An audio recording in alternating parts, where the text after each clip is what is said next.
సామెతల గ్రంథము 15వ అధ్యాయం. మృదువైన మాట క్రోధము చల్లార్చును, నొప్పించు మాట కోపమును రేపును.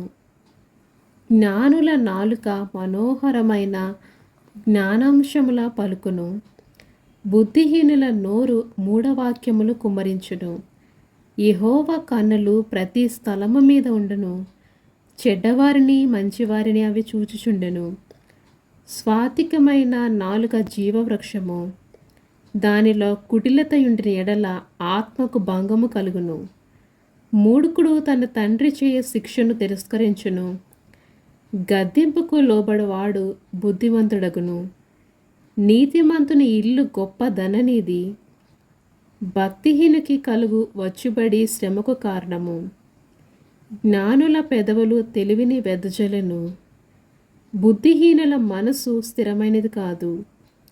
భక్తిహీనులు అర్పించు బలులు యెహోవాకు హేయములు, యథార్థవంతుల ప్రార్థన ఆయనకు ఆనందకరము. భక్తిహీనుల మార్గము యెహోవాకు హేయము, నీతిని అనుసరించు వానిని ఆయన ప్రేమించును. ఆమెన్.